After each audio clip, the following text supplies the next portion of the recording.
الله وعلى آلك المظلومين. صلى الله عليك يا مولاي يا أبا عبد الله، يا رحمة الله الواسعة ويا باب نجاة الأمة، غريب يا مظلوم كربلاء.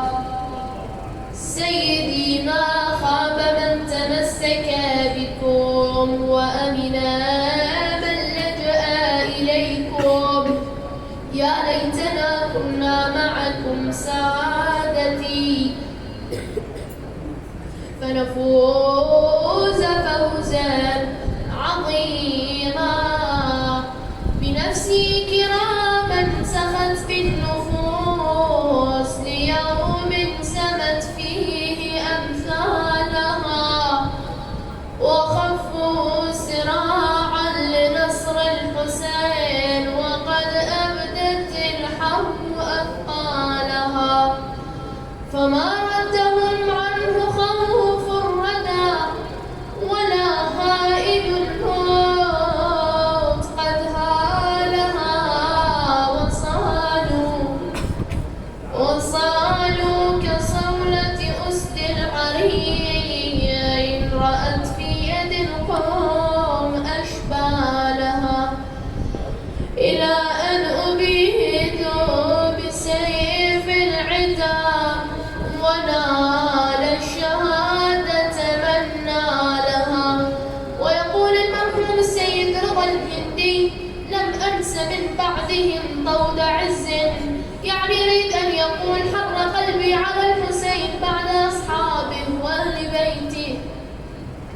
لم أنس من بعدهم طود عز وأعاديه مثل سيل البطاح، ولما نال منه الظما ونسف الدماء وثقل السلاح أوقف الطرف يستريح قليلا.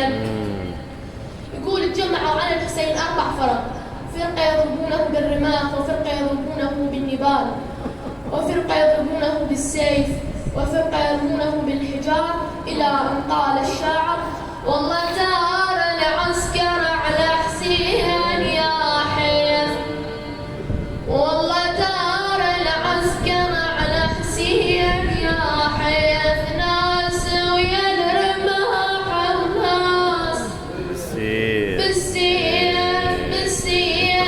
زينب يا علي زينب الخيل وصلت حدها، وليك توجهت تنخاك وتحشمك يا والدها.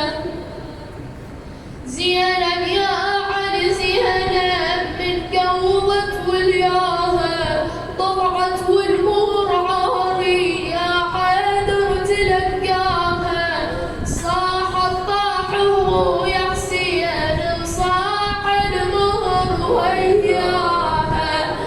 يا زينب طاح باليمة، يا زينب سابع بدمه، قلنا نشدة يا يج والله نشدة جعلها عن محنة، ايش سوى الخواتم الخنة وان كان ما راضين عنا، لقصد كربلة وعاد فنة بإجازتكم وحرم حليب الشرب منه.